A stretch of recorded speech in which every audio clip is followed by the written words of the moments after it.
Hi, Dr. Nacouzi. Hello, how are you? Thanks for allowing us to come in here and take up some of your time. Absolutely. Today we have Diane and I, and we are with Advanced Water Systems, specifically the Richmond, Virginia office. Advanced Water Systems, a little bit about us, is that we have over 10 offices. We're actually a dealership of the Kinetico water treatment products. Right. We're actually one of the largest dealerships in the entire world, and we really wanted to talk today about drinking water specifically. So this series we're affectionately going to call this the Dr. Drinking Water series. Good. About time. Yes, and we like to think that we are experts in treating water. For example, in the last 6 years, our dealership has installed almost 9,000 reverse osmosis drinking water systems. That's an awful lot of systems. And 9,000. Yes, Wow. almost 9,000. So yes, very, very popular. People are taking more of their health into their own hands every day. Yes. So we get a lot of questions, as you might imagine, from potential customers that are very confused over information and misinformation on the internet. So we wanted to create this series and actually get a subject matter expert, and you absolutely, in our opinion, qualify to be a subject matter expert. But just for the record, here we are.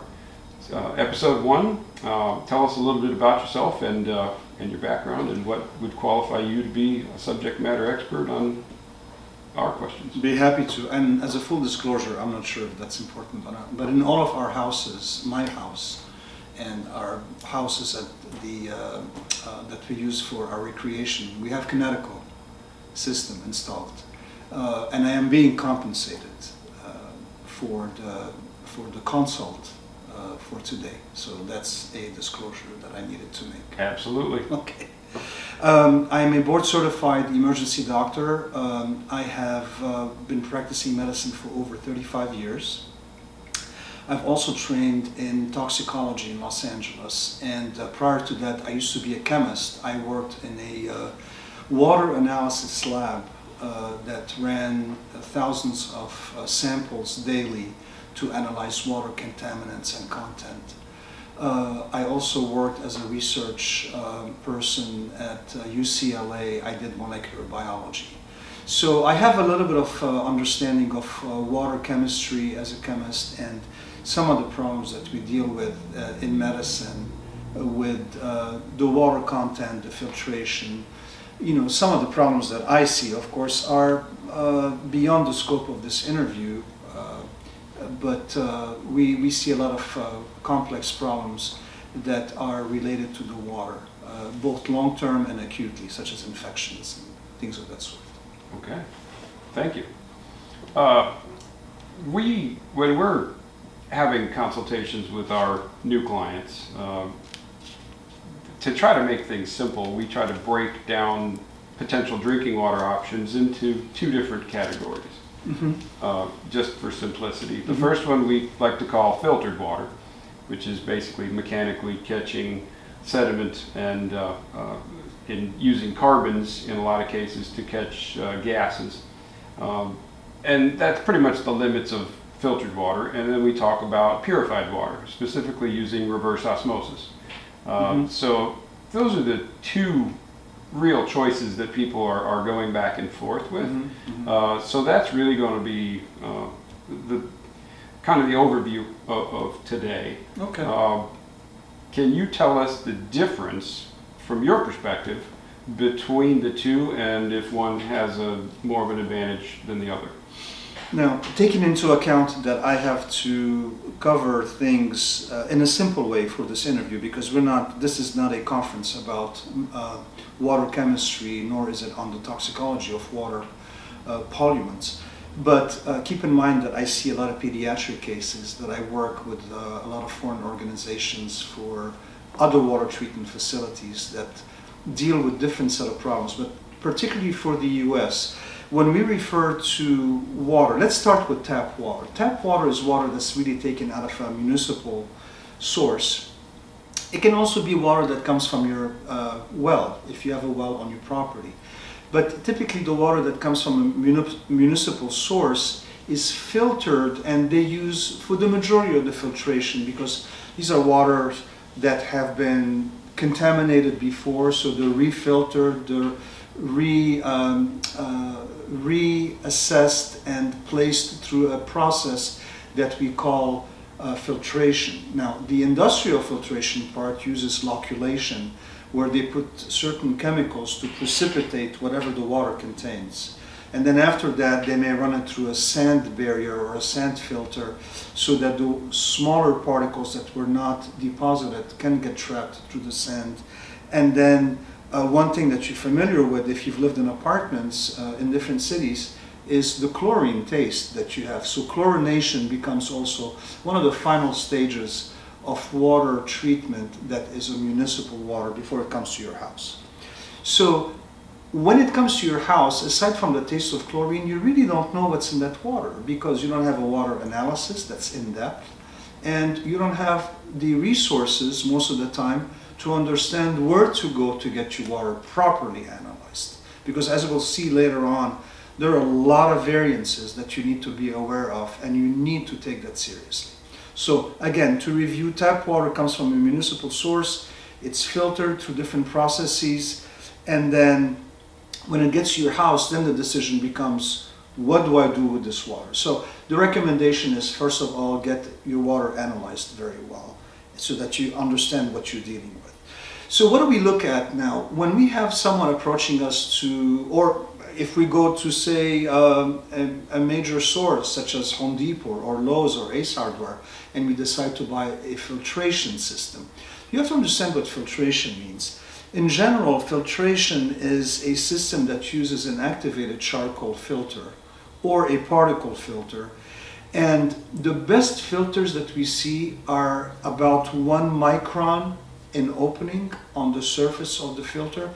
And that's able to trap some of the bacteria, but mainly what it does is it removes the chlorine that's found in most tap waters, and it makes the water taste better. And as soon as that happens, people are so ecstatic, they'll say, wow, this is a great filter, this is what I want to use. The problem is they don't know what's in that water. And what lurks in that water, I see on my machines in the laboratory, whether it's HPLC, high pressure liquid chromatography, or GC mass spectroscopy, or what have you. We see thousands and thousands of different contaminants over the years that people are not even aware of their existence. So to recap, filtered water can trap and will correct the chlorine in the water. It can trap very little chemicals. It will trap the majority of the bacteria that we see, but not viruses necessarily. Because one bacteria on average is 1 to 2 microns in size. And as I said, the smallest micron that we'll see in filtered water is about 1 micron. That's in the activated charcoal. The next step of water treatment that we see, it's something that's a little bit more serious, is what we refer to as purified water, wherein we take tap water and we run it through a membrane that has openings. Now, it's not 1 micron, it's 1/10 of a thousandth of 1 micron. So if you took 1 to 10 centimeter hole, that's about that big. Here, let me just show you. So this is a 10 centimeter hole, and it represents 1 micron, okay? Mm-hmm. If I were to take this and compare it to an RO filter, this will be the opening in the filter. That's how small the filter openings are in the membrane of the RO system. It's this compared to the charcoal system. It's that big compared to what the the reverse osmosis does. So I can trap a few bacteria, but this guy, this big bad boy, will trap everything, just about everything.